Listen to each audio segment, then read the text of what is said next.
Bismillahirrahmanirrahim. Assalamualaikum warahmatullahi wabarakatuh. Bismillah, Masya Allah, la yasukul khaira illallah. Bismillah, Masya Allah, maka nafi ni'matin fa minallah. Bismillah, Masya Allah, la yasrifu su'a illallah. Bismillah, Masya Allah, la hawla wa la quwata illa billah. Allahumma salli ala nuril anwar, wa siril asrar, wa tiryakil aliyar, miftahi babil yasar, Sayyidina Muhammadanil Mukhtar, wa ala alihi wa sahbihi adada ni'amillahi wa ifdali. Salatan taftahu lana biha abwaba ridha wa taysir, wa tughliqu biha anna abwaba syarri wa ta'sir, wa takununa biya waliya wa nasir, anta maulana fa ni'mal maula wa ni'man nasir. Amma ba'du, ayyuhal musyahidunal kiram, para pemirsa yang budiman, para mahasiswa Ma'had Ali Nurul Haramain, dan para santri dimanapun Anda berada. Alhamdulillah, dengan izin Allah kita berjumpa kembali dalam rangka berupaya untuk bertafakuh fiddin, mendalami ilmu-ilmu Allah Subhanahu wa taala, di mana kajian kita akan kembali kita kaji kitab Mafahim Yajibu Antusohah, karya besar Sayyid Muhammad bin Alawi Al-Maliki rahimahullahu ta'ala rahmatan wasi'ah. Yang tema pada kesempatan kali ini adalah Haqaiqu tamutu bil bahthi, berbagai hakikat, berbagai kenyataan yang menjadi hilang maknanya ketika dibahas dan diperdebatkan. Perlu kita ketahui bersama bahwa ada sesuatu yang hal tersebut merupakan bagian daripada keimanan kita, bagian daripada perkara yang wajib kita imani, perkara yang wajib kita tetapkan kebenarannya, tapi tidak perlu diperpanjang lebar dengan dibahas dan diperdebatkan. Kira-kira apa yang dimaksud dengan hakikat sesuatu yang harus ditetapkan dalam sanubari kita dan tidak perlu dibahas? Maka ada baiknya lebih jelasnya kita baca kitab Mafahim Yajibu Antusohah, dan mudah-mudahan setelah kita mengkaji kitab ini akan bertambah pula ilmu dan keimanan kita kepada Allah Subhanahu wa taala. Bismillahirrahmanirrahim. Qala al-Imam Sayyid Muhammad bin Alawi Al-Maliki Al-Hasani rahimahullah taala rahmatan wasi'ah fi kitabihi Mafahim Yajibu Antusohah. Haqaiqu tamutu bil bahthi. Beberapa hakikat yang hilang maknanya ketika dibahas atau ketika terjadi pembahasan dan perdebatan. Yajril bahthu bainal ulama'i fi haqaiqo katsiratin min masailil aqidati mimma lam yukallifna bihillahu ta'ala.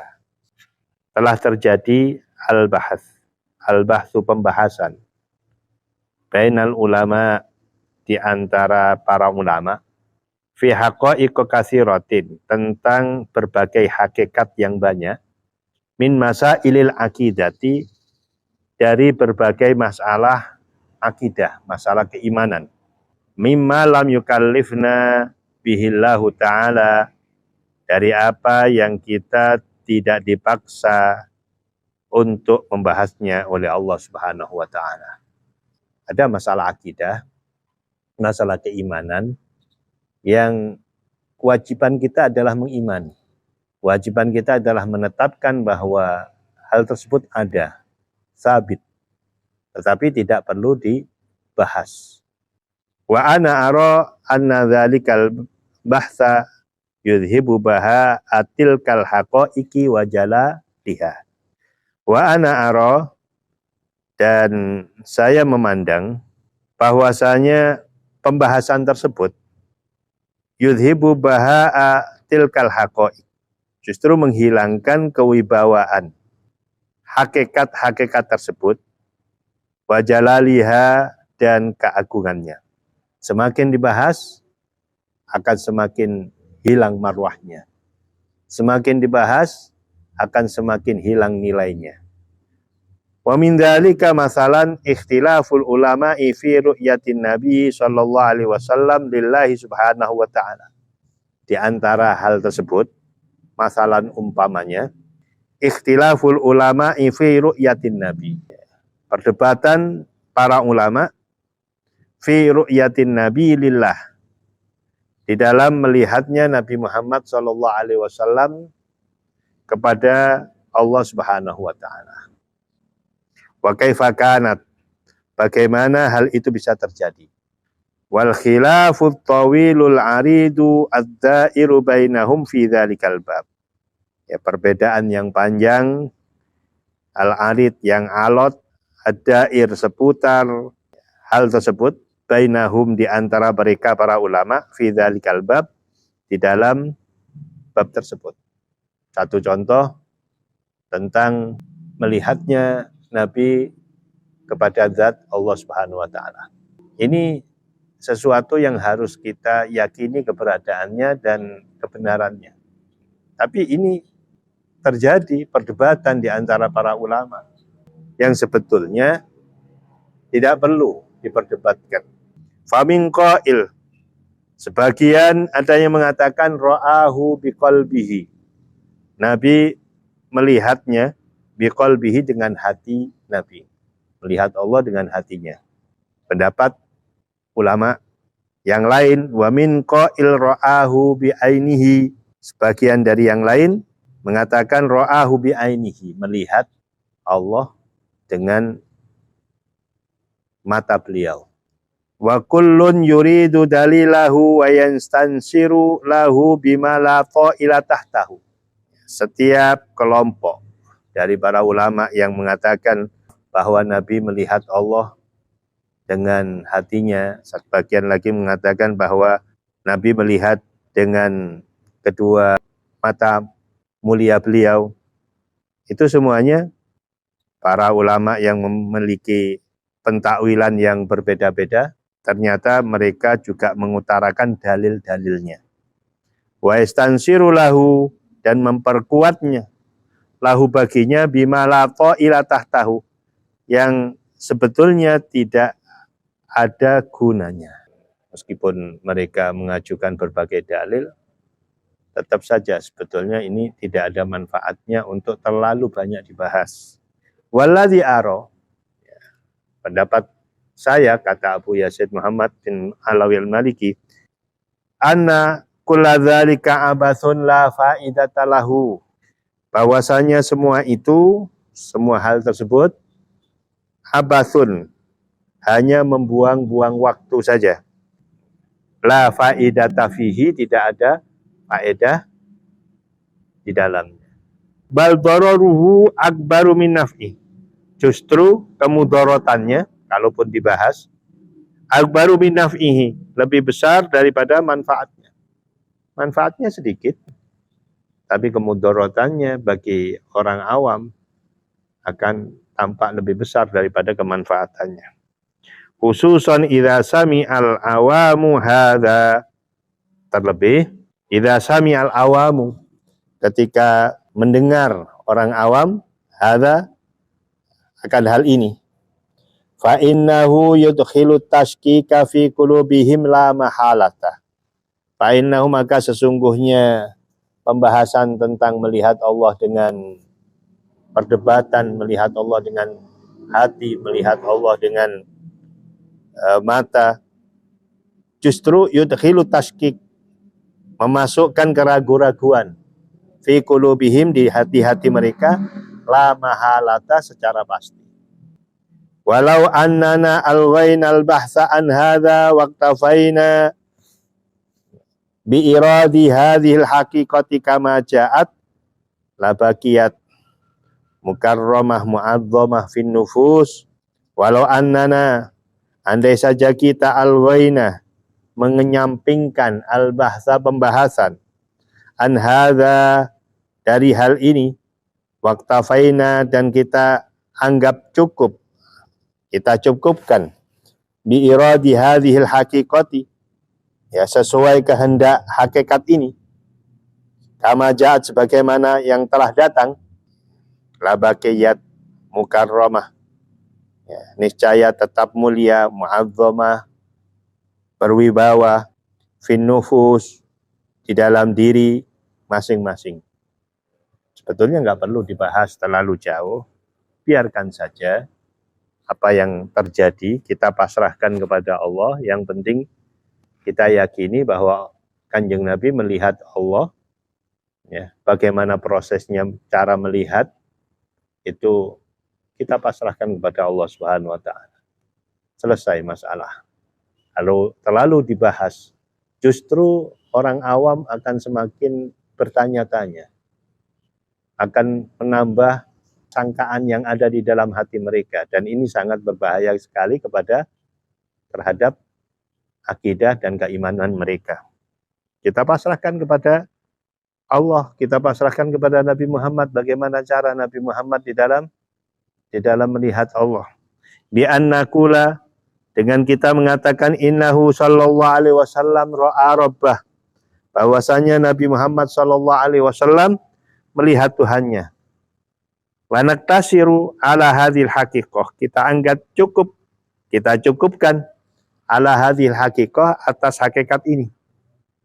Wa natrukul baqi lahu huwa, dan kita tinggalkan sisanya, lahu bagi Nabi. Artinya kita pasrahkan maksudnya kepada baginda Muhammad sallallahu alaihi wasallam. Ini salah satu contoh yang terjadi perdebatan di antara para ulama berkaitan dengan melihatnya Nabi kepada zat Allah Subhanahu wa Ta'ala. Ada satu lagi yang juga tidak luput dari perdebatan. Apa itu? Kalamnya Allah Subhanahu wa Ta'ala. Berbicaranya Allah Subhanahu wa Ta'ala, berfirmannya Allah Subhanahu wa Ta'ala. Disampaikan dalam Al-Qur'an, wa kallamallahu Musa taklima, dan Allah telah berbicara kepada Nabi Musa takliman, secara langsung. Wa min dzalika aidan ma yajri bainal ulama'i minal bahsi min haqiqati kalamillahi ta'ala. Di antara hal tersebut lagi yang diperdebatkan oleh ulama, dan sebetulnya ini enggak perlu, ma yajri bainal ulama, apa yang terjadi di antara para ulama, minal bahsi, dari pembahasan, fi haqiqati kalamillah, tentang hakikat kalamnya Allah Subhanahu wa Ta'ala. Wal khilaful kabirud da'iru fi hadzal bab, perbedaan besar seputar bab ini. Ini juga tidak luput dari perdebatan yang cukup alot. Ada yang mengatakan famin qailin inna kalamahu subhanahu wa ta'ala kalamun nafsi. Sebagian mengatakan inna kalamahu, bahwa kalamnya Allah kepada Nabi Musa, kalamun nafsi, adalah kalam nafsi. Apa yang dimaksud dengan kalam nafsi?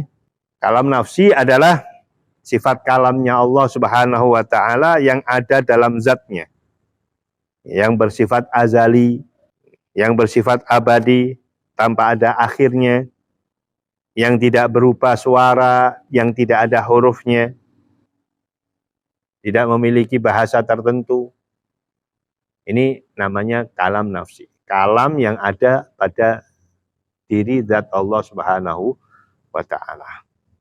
Maka ada yang mengatakan bahwa ucapan Allah, kalamnya Allah kepada Nabi Musa itu bersifat kalam nafsi. Ini sebagian lagi mengatakan demikian. Ada yang mengatakan wa min qailin inna kalamahu subhanahu wa ta'ala biharfin wa sautin. Sebagian dari mereka mengatakan, ada yang mengatakan inna kalamahu, bahwasanya kalamnya Allah biharfin, menggunakan huruf, wa sautin, dan menggunakan suara. Bagaimana pendapat Abu Yasin Muhammad, wa ana a'taqidu anna kilat torfaini yatlubu haqiqata tanzihi lillahi ta'ala wa yab'udu anis syirki bikulli anwa'i. Wa ana a'taqidu, dan saya meyakini, anna kilat torfaini, bahwa kedua kubu dalam artian kubu yang mengatakan Allah kalamnya adalah kalam nafsi kepada Nabi Musa, kubu sebelah mengatakan bahwa kalamnya Allah biharfin wa sautin, ada huruf, ada suara. Dua kubu tersebut hakikatnya menurut Abu Yasin Muhammad, perbedaan di antara dua kubu tersebut yatlubu haqiqatat tanzih, dalam rangka menjaga hakikatnya mensucikan Allah Subhanahu wa taala. Wa yab'udu anisyirki bikulli anwa'i, dan menjauhi anisyirki dari kemusyrikan bikulli anwa'ihi, dengan semua jenisnya. Mereka kenapa harus mentakwil seperti itu? Ya, menurut pandangan Abu Yasin Muhammad, bahwa mereka mentakwil sedemikian rupa tidak lain dalam rangka ingin mensucikan Allah Subhanahu wa ta'ala yang jauh dari sifat-sifat kemusyrikan. Padahal andai kata tidak dibahas pun, andai kata tidak ada terjadi perdebatan di antara dua kubu tersebut, hal ini sudah jelas. Wa mas'alatul kalami haqiqatun sabitatun, dan masalah kalamnya Allah ini haqiqatun, merupakan suatu hakikat, suatu yang nyata. Sabitatun, yang telah tetap, ya, tidak bisa diubah-ubah dan harus diyakini keberadaannya. La majala liingkariha, tidak ada ruang untuk diingkarinya. Enggak perlu diingkari. Karena kalaupun harus diingkari oleh seseorang yang mengatakan dirinya itu adalah orang Islam, maka otomatis dia keluar dari Islamnya. Karena ini menyangkut masalah akidah, masalah keyakinan, masalah kepercayaan akan adanya kalamnya Allah Subhanahu wa ta'ala. Idh huwa la yunafil kamalal ilahiyah. Karena hal tersebut, idh huwa, karena kalamnya Allah itu la yunafil kamal, tidak menghilangkan kesempurnaan Allah. Jadi Allah, ya, kalam Allah berfirman, itu hakikatnya la yunafil kamal ilahi, tidak menghilangkan kesempurnaan ketuhanan Allah Subhanahu wa taala. Hadza min jihatin, ini dari satu sisi, wa min jihatin ukhra anna sifatihi subhanahu wa ta'ala al-waridata fil Qur'ani yajibul imanu biha wa itsbatuha li'annahu la ya'rifullaha illallahu. Wa min jihatil ukhra, dan dari sisi yang lain, anna sifatihi, bahwasanya berbagai sifatnya Allah Subhanahu wa taala al-waridah, yang tertera fil Quran, di dalam Al-Quran, yajibul iman, wajib diiman, wajib diyakini, wa itsbatuha, dan ditetapkan.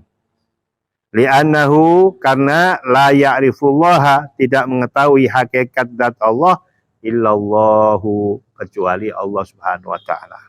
Ini yang perlu kita garis bawahi, bahwa mau diperdebatkan, ya, bahwa kalam Allah nafsi, wairu nafsi, bisautin, ya, atau bila sautin, ya, semuanya itu hakikatnya, ya, yang terpenting bukan pembahasan di sini, tapi pembahasan tentang keimanan kita terhadap keberadaan kalam Allah Subhanahu wa taala.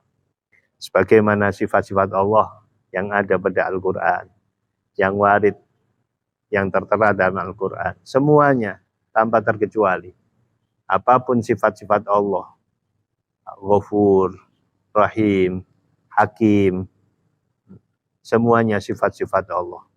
Hakikatnya kita dianjurkan untuk mengimani, kita diwajibkan mengisbatkan, menetapkan, tanpa harus dituntut untuk tahu bagaimana sifat ghafurnya Allah itu. Bagaimana model sifat halimnya Allah seperti itu. Bagaimana modelnya sifat rahmannya Allah.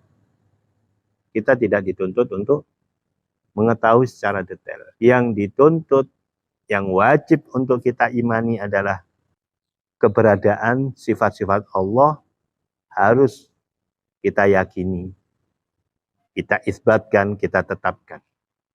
Yang tentunya isbat dan keyakinan itu harus dengan satu catatan, yaitu at-tanzih lillahi ta'ala.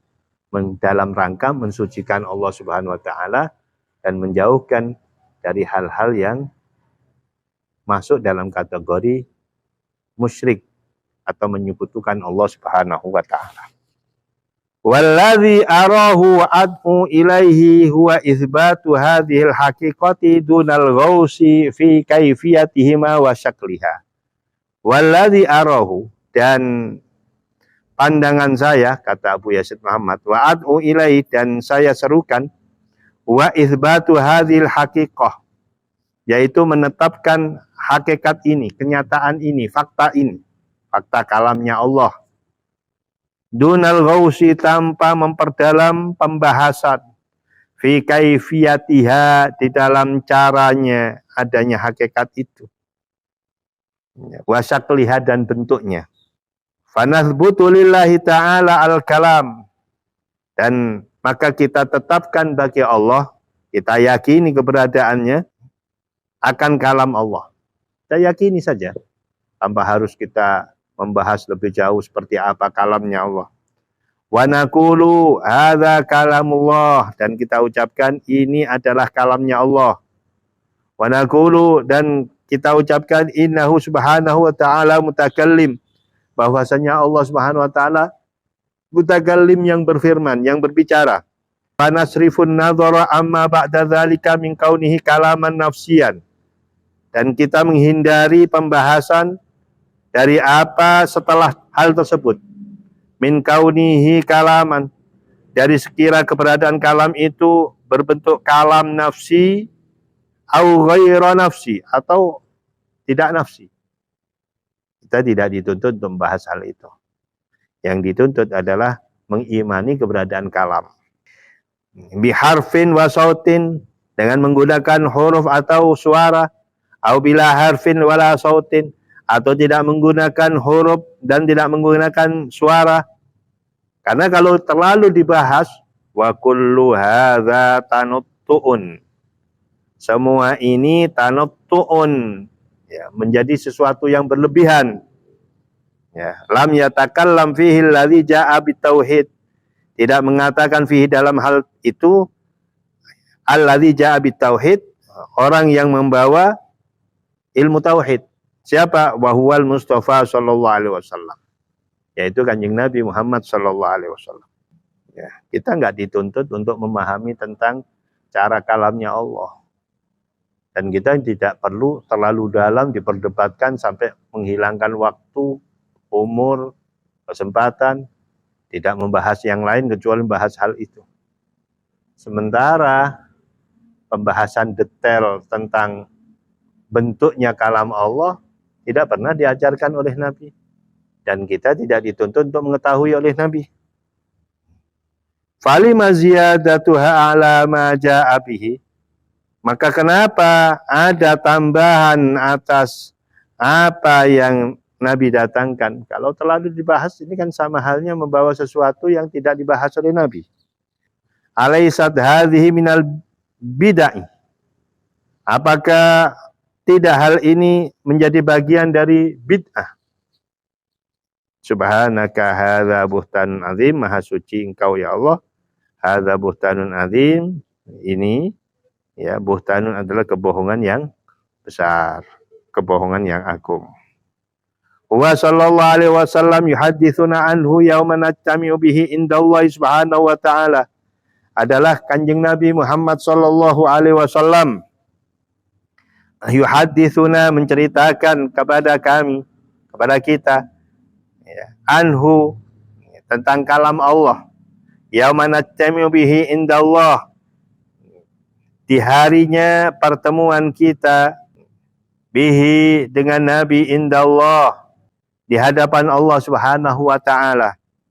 Nahnu nad'u ila ayakuna hadithuna daiman an hadhil haqiqah. Dan kami senantiasa serukan ila ayakuna, sampai ada pembicaraan kita daiman selalu an hadhil haqiqati, tentang hakikat ini, wa am salihah, dan perumpamaannya, contoh-contohnya, mujadrodan, itu disendirikan, anil ghausi, dari memperdalam pembahasan fi kaifiyatiha, dalam tata caranya, waswariha, dan gambaran-gambarannya, wa askaliha, dan bentuk-bentuknya. Jadi intinya kita tidak terlalu perlu membahas, memperpanjang lebar tentang hal ini. Ya, kita pasrahkan kepada Allah Subhanahu wa taala. Yang jelas, yang tidak boleh kita lupakan bahwa kita yakini bahwa kalamnya Allah itu ada. Kalamnya Allah itu pasti, kalamnya Allah itu nyata keberadaannya, tanpa harus kita berdebatkan bagaimana cara dalam kalam Allah tersebut. Karena hal itu tidak pernah diajarkan dan tidak pernah dituntutkan oleh Nabi kepada kita umatnya. Selanjutnya, contoh yang ketiga, yang juga banyak diperdebatkan oleh para ulama, ya, dan sebetulnya perdebatan ini nggak perlu diperpanjang. Apa itu? Sabda Nabi, inni arakum min khalfi. Sesungguhnya aku, kata Kanjeng Nabi, arakum, melihat kalian, min khalfi, dari arah belakang. Wa min dzalika aidon, di antaranya hal tersebut lagi, ma yajri bainal ulama'i minal bahthi fi haqiqati qaulihi sallallahu alaihi wasallam, inni arakum min khalfi kama arakum min amami. Ma yajri, sesuatu yang terjadi perdebatan bainal ulama, di antara para ulama, minal bahsi, dari pembahasan, fi haqiqati qaulihi sallallahu alaihi wasallam, tentang hakikat sabda Nabi Muhammad sallallahu alaihi wasallam, inni arakum, bahwasanya aku, katakan yang Nabi, arakum, melihat kalian, min khalfi, dari arah belakang, kama arakum, sebagaimana aku melihat kalian, min amami, dari arah depan. Ada hadis Nabi Muhammad SAW yang menjelaskan bahwa Nabi itu memiliki satu keistimewaan, satu keluar biasaan, atau khawalikul adah, ya, sesuatu yang tidak pernah terjadi, ya, di kalangan manusia pada umumnya. Apa itu? Nabi bisa melihat yang di belakangnya sebagaimana Nabi melihat yang di depan. Dan ini diperdebatkan oleh para ulama, bagaimana cara Nabi melihat, yang sebetulnya nggak perlu terlalu diperpanjang, nggak perlu terlalu penting untuk dibahas. Yang penting adalah diyakini kebenarannya. Wa min qail, ya, sebagian dari mereka mengatakan, innallaha ta'ala yaj'alu li nabiyhi sallallahu alaihi wasallam ainaini minal khalfi. Sesungguhnya Allah yaj'alu li nabiyhi, menciptakan, li nabiyhi, bagi nabinya, Nabi Muhammad SAW, ainaini, dua mata, minal khalfi, di belakang. Saya mengatakan, ya, ini contoh-contoh perdebatan mereka, gimana Nabi bisa melihat dari belakang. Ditakwil oleh sebagian daripada ulama, oh, Nabi itu diberi mata tambahan, ya, sebagaimana mata yang bisa melihat di depan, Allah kasih mata lagi, ya, di belakang, dua lagi. Ada yang mengatakan demikian. Ada yang mengatakan, wa min qailin annallahu subhanahu wa ta'ala yaj'alu li ainaihil ama miyataini quwwatan nafazatan tarayani biha ma khalfahuma.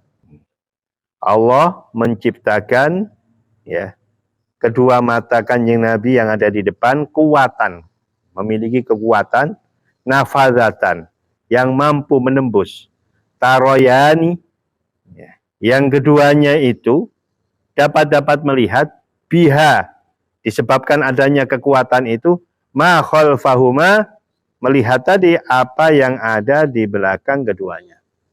Jadi sebagian lagi mengatakan mata Nabi ini, mata Nabi yang ada ini, yang pada umumnya ini dikasih tambahan kekuatan oleh Allah, sehingga kekuatan ini bisa menembus ke belakang.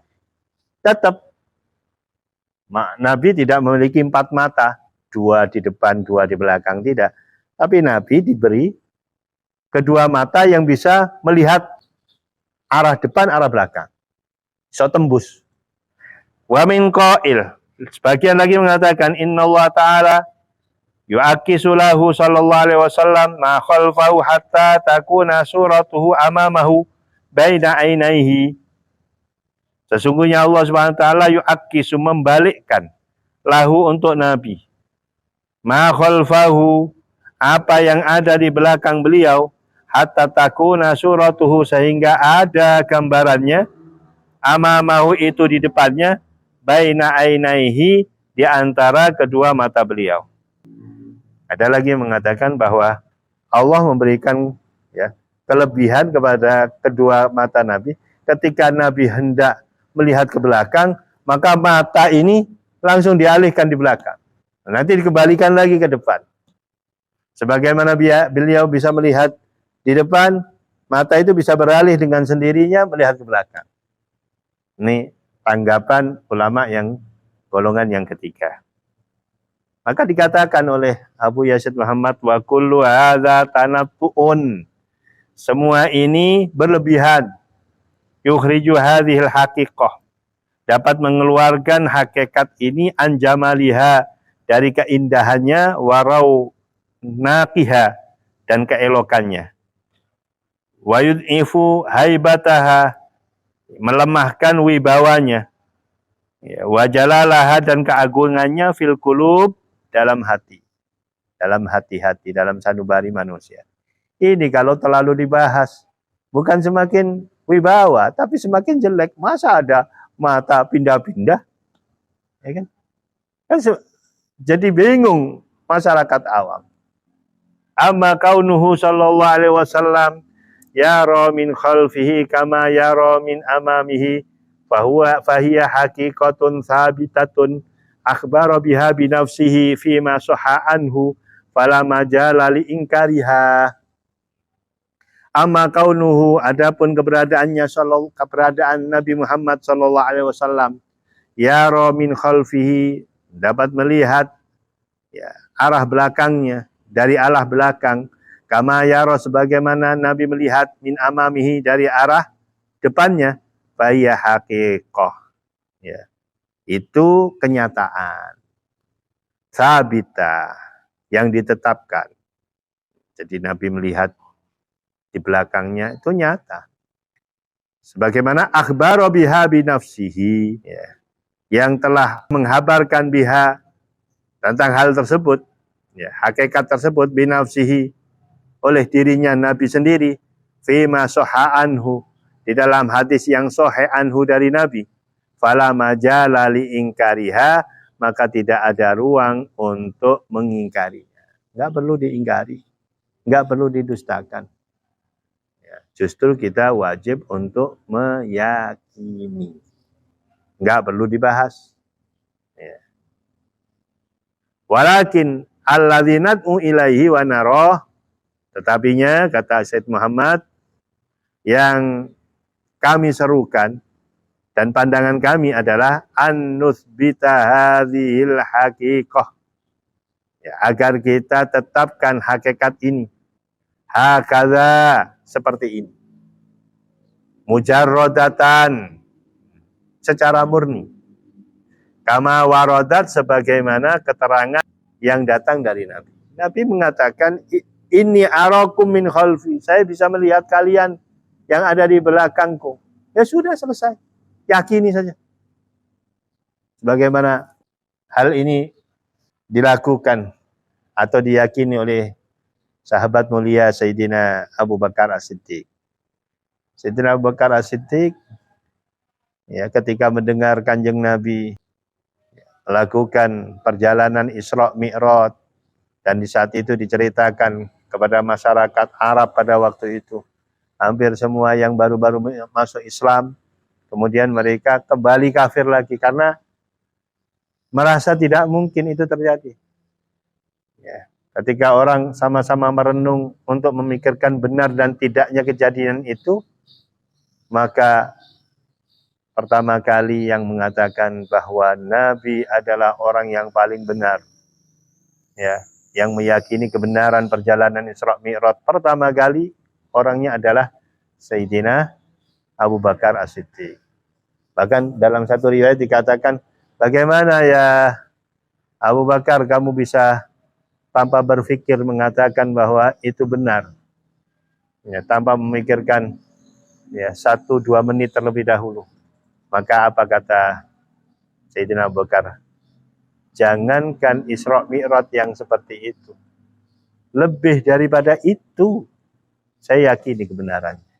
Lebih daripada sekedar perjalanan sekejap ke Baitul Maqdis, kemudian naik lagi ke Sidratul Muntaha hingga sampai Sidratul Muntaha.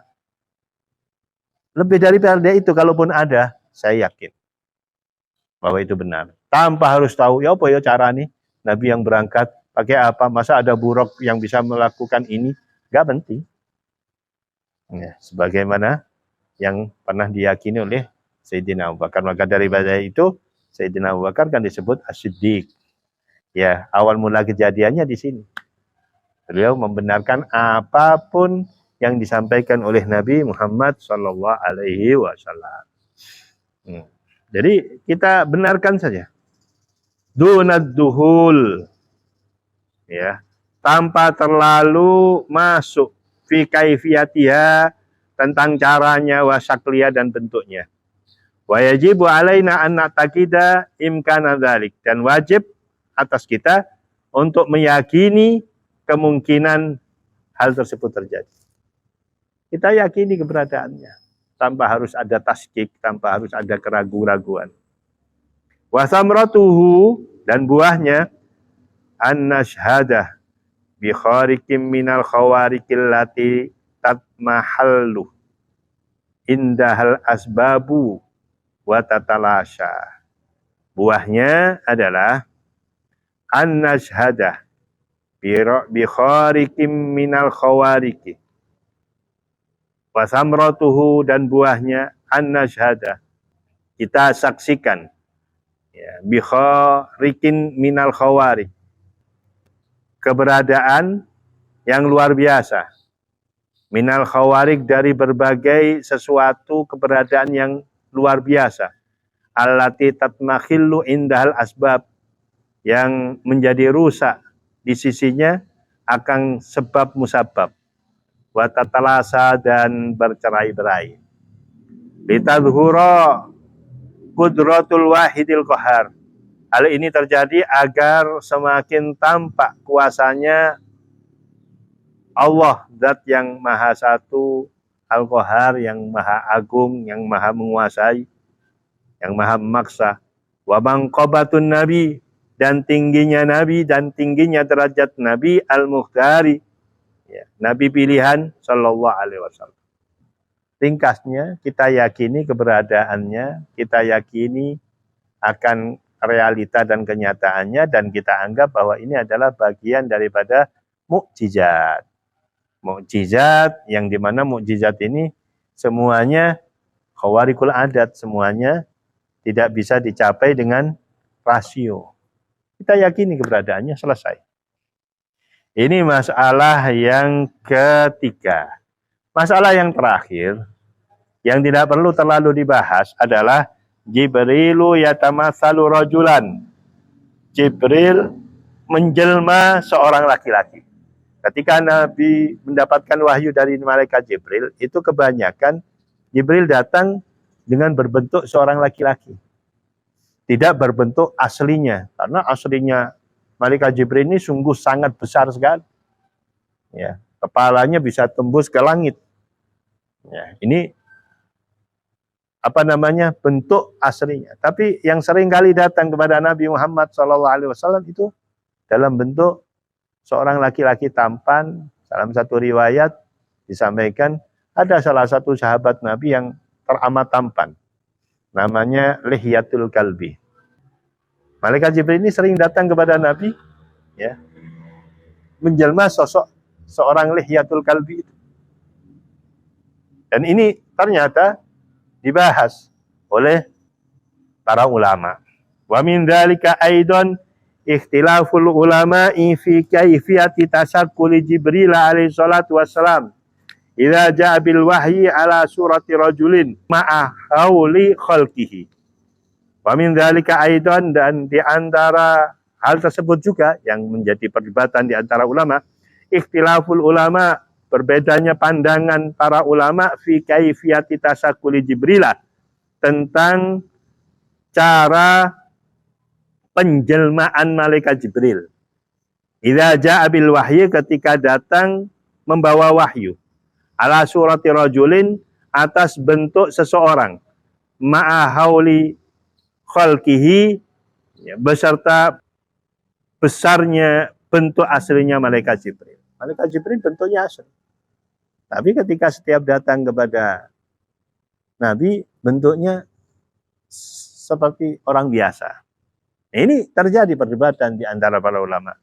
Ya, contoh-contoh perdebatannya, famin qail, sebagian dari mereka mengatakan, sebagian dari orang-orang itu mengatakan, innallaha yufni zaida min khalqihi, bahwasanya Allah Subhanahu wa taala menghilangkan sesuatu yang lebih dari ciptaannya yang ada di malaikat Jibril. Jibril besar.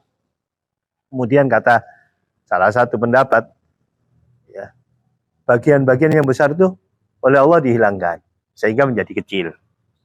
Wa min qail, sebagian lagi mengatakan, innahu yundammu ba'dahu ila ba'din hatta yasira saghiran, sesungguhnya Allah memadatkan, ya, sebagian tubuh Jibril, ya, kepada sebagian yang lain, hatta yasira saghiran, sehingga menjadi kecil. Ada yang mengatakan, oh enggak, tetap enggak dipotong-potong tubuhnya malaikat Jibril, cuma dipadatkan